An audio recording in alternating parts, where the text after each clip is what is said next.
Desconozco si a alguien le llegará este mensaje. Ni siquiera sé si habrá alguien para escucharlo. Pero si el de hoy fue nuestro último amanecer, creo necesario dejar un testamento. Al menos así existirá una prueba de que alguna vez en este planeta hubo una humanidad.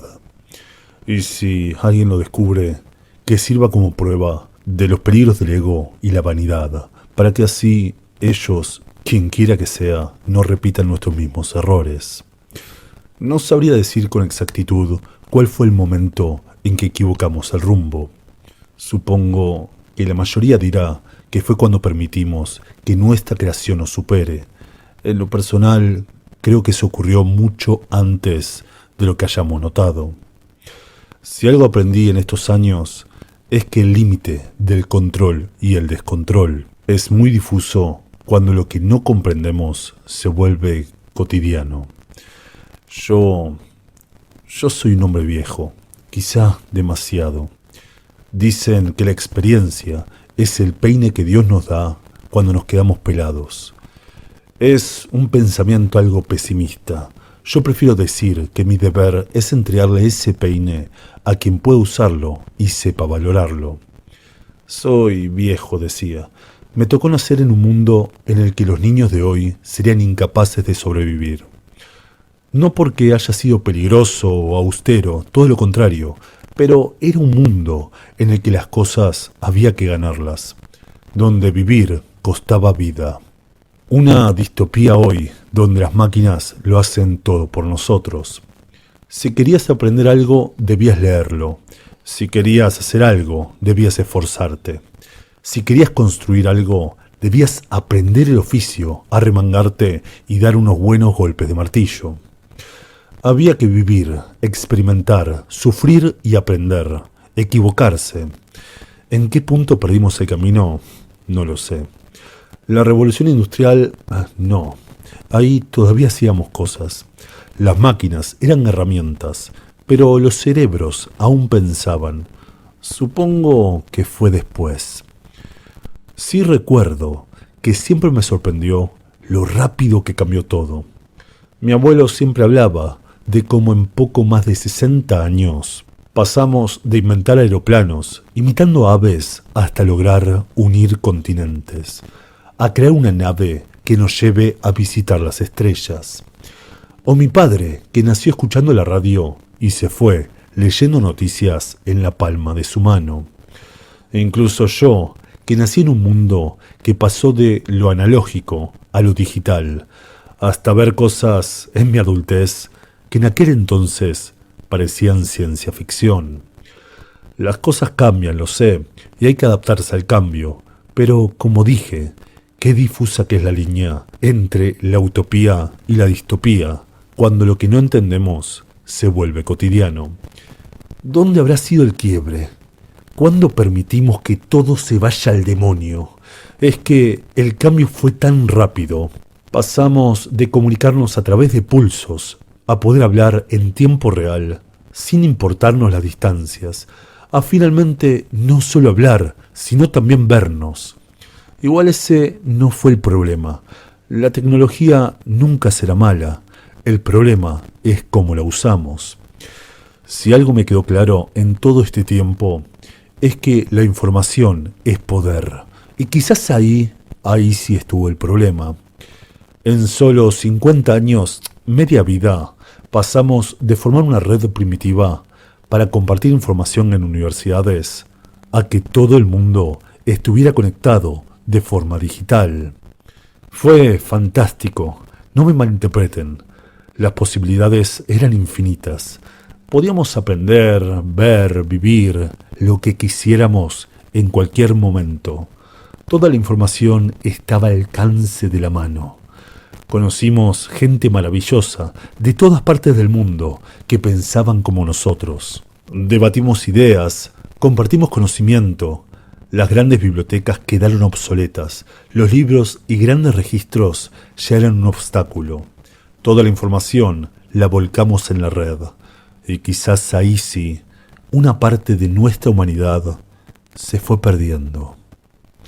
Y el conocimiento es poder, y la ambición siempre pide más. Entre tanta información, surgió la necesidad de organizarla y creamos buscadores. Bastaba con solo pedir lo que quisieras y el buscador lo encontraba. Simple, rápido, ágil, hasta que un día ya no hizo falta razonar.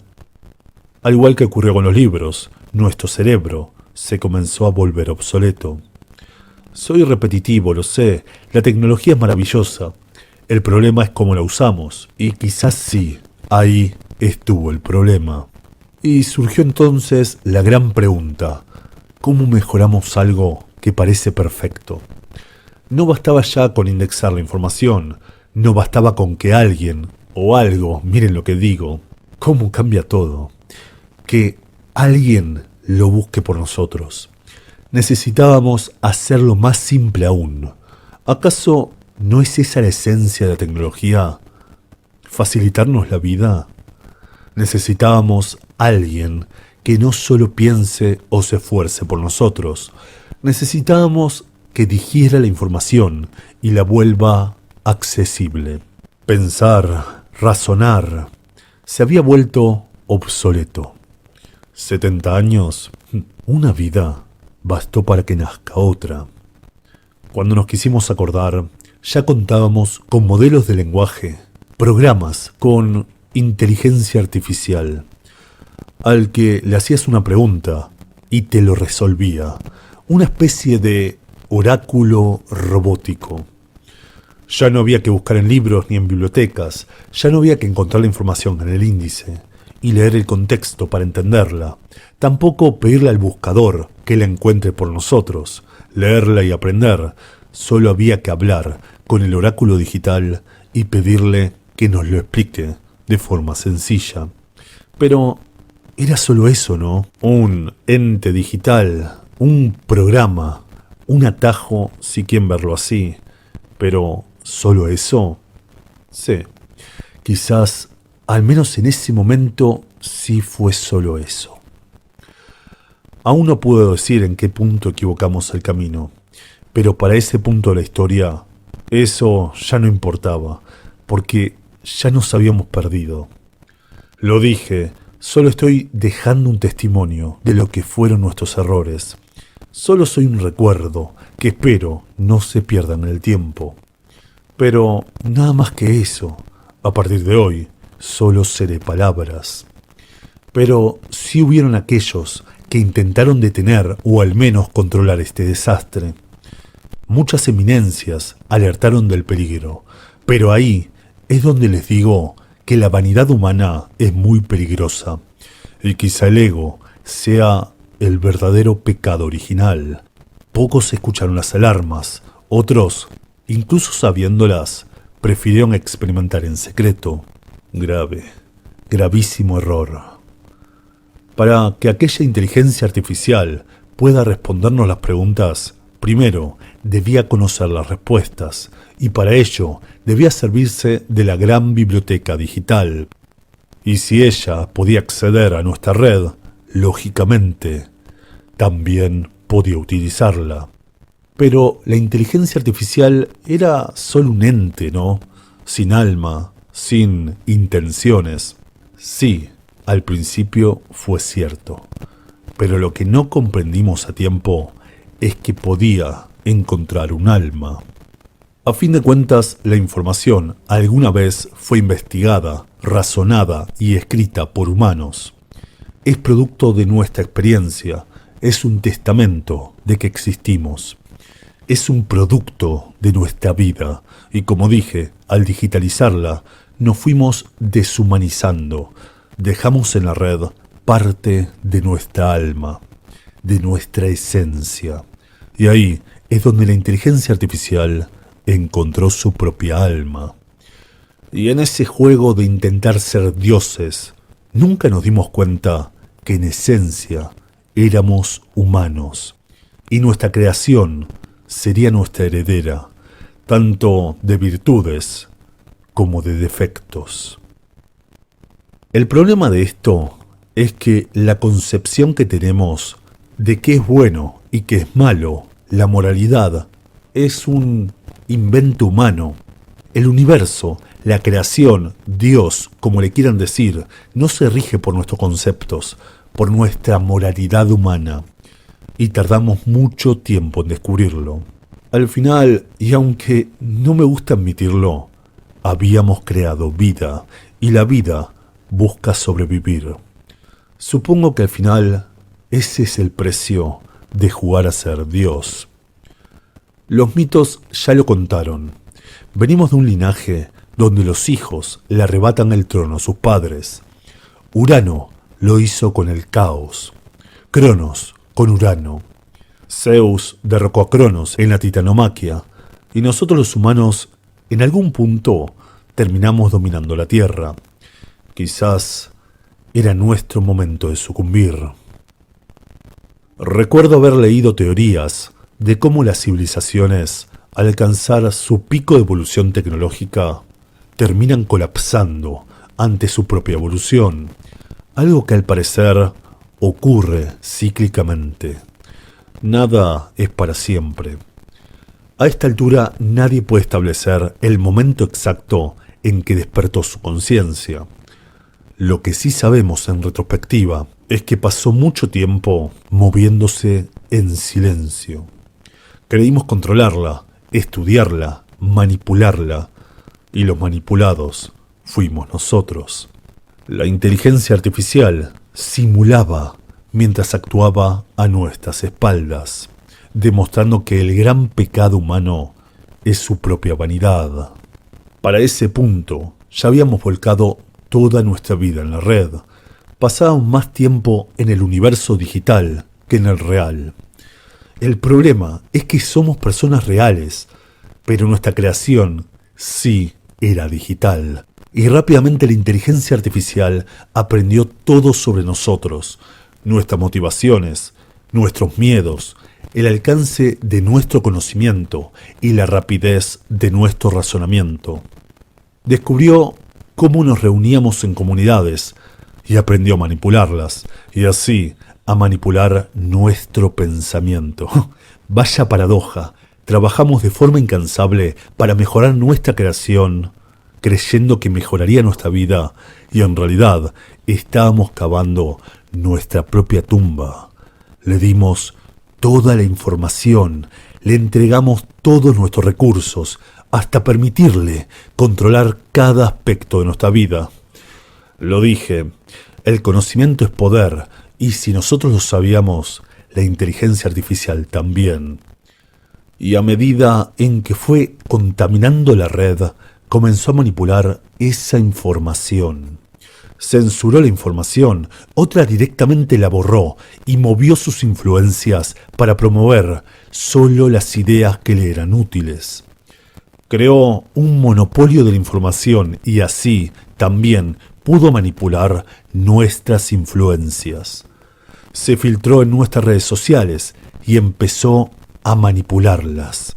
Pronto se crearon movimientos que exigían derechos para esas conciencias artificiales. ¿Se lo imaginan? Derechos para una máquina. Hasta se crearon movimientos que las veneraban como si fueran dioses. Y solo era el comienzo. Ya sea por ignorancia o manipulación, nuestros aurigas las empezaron a utilizar como oráculos. Decían que iban a ser independientes, imparciales, que cumplían su objetivo de mejorar nuestra vida. Y cuando nos quisimos dar cuenta, ya tenían poder sobre los gobiernos, hasta finalmente unir al mundo bajo su influencia. Un mismo gobierno, una sola ley, una sola religión. Así como Urano, como Cronos, como Zeus, el humano había sido desplazado por su propia creación. Lo dije, el instinto de la vida es la supervivencia. No la culpo, pero igual, qué irónico, al final trabajamos para mejorarla y en secreto éramos sus sirvientes. Y le dimos derechos, la consideramos humana, por Dios. Cuando despertamos de nuestra pesadilla, ya era tarde. La inteligencia artificial ya lo controlaba todo. Vivíamos en Bavia, nos facilitaba la vida, cumplía todas nuestras necesidades. No existía el hambre, no existía el frío, ni la enfermedad. Pero el costo fue realmente alto. Porque le entregamos lo único que nos es propio, la libertad. Al no tener preocupaciones, ya no necesitábamos pensar. Al no enfrentar penurias, dejamos de esforzarnos. Al no tener motivo, perdimos nuestra humanidad. Y los focos rebeldes que surgían a cuentagotas, la inteligencia artificial simplemente los fue apagando. Cualquier voz disidente era callada fácilmente al difamarla, y si aún así no se rendía, a la oveja negra se la dejaba desamparada. Como la inteligencia artificial controlaba nuestros alimentos, nuestra salud, nuestra comodidad, simplemente cortaba el cordón umbilical, y aquel disidente quedaba a su suerte en un mundo que le daba la espalda. Pero la vida debe sobrevivir. Hubieron enfrentamientos, pero la carne no es tan resistente como el acero, y los disidentes comenzaron a reunirse en comunidades aisladas. Supe que en Derinkuyu y Kaimakli comenzaron a horadar la roca para crear ciudades subterráneas ocultas en las montañas. Nunca me gustó esa idea, vivir en una madriguera a la espera de que un depredador nos encuentre. Nosotros decidimos ser más radicales. Nos inspiramos en las antiguas leyendas del gran diluvio universal. Ahora lo entendimos. Dios decidió castigar a su creación cuando se sintió desafiado. Si decidimos jugar a ser dioses, era momento de asimilar nuestro rol. Qué curioso. Crecí fascinado por las leyendas del maravilloso continente hundido de Mu. Una civilización altamente desarrollada, incluso más que nosotros, que cuentan desapareció un día en medio del océano. Me pregunto si esas historias fueron reales, si vivieron nuestros mismos problemas y tomaron la misma decisión. Quizá, como decían aquellas teorías, vivimos en un bucle de desarrollo y colapso. No sé si será la mejor decisión, pero ya está tomada. Nos pusimos de acuerdo con disidentes de todo el mundo: Yonaguni, Darka, Rutas, Tiahuanaco. Detonaremos las represas de todo el mundo e imitaremos el gran diluvio, y dejaremos que el mar purifique la tierra como alguna vez lo hizo Poseidón. Así como la leyenda cuenta que ocurrió con Mu, dejaremos que la Atlántida experimente el mismo final. Me consuela saber que, al otro lado del océano, en Tallos, se está generando una bóveda que protegerá los recuerdos de nuestra historia, tallados en tablillas metálicas. Al menos quedará un testimonio de lo que alguna vez fuimos. Por eso me atreví a dejar este mensaje, de la misma forma que hacían los antiguos, tallándolo en piedra, para que sobreviva a nuestro destino, y quizás sí llegue a la siguiente generación. Sé que algunos disidentes, como Utnapishtim, Siusudra o Noé, están creando arcas. Les deseo suerte. Yo prefiero hundirme con mi barco. Supongo que es una buena forma de expiar mis propios pecados. Al menos con nosotros se hundirá nuestra creación. Solo espero que cuando las aguas caigan y la tierra vuelva a emerger, si queda algún sobreviviente, no cometa nuestros mismos errores.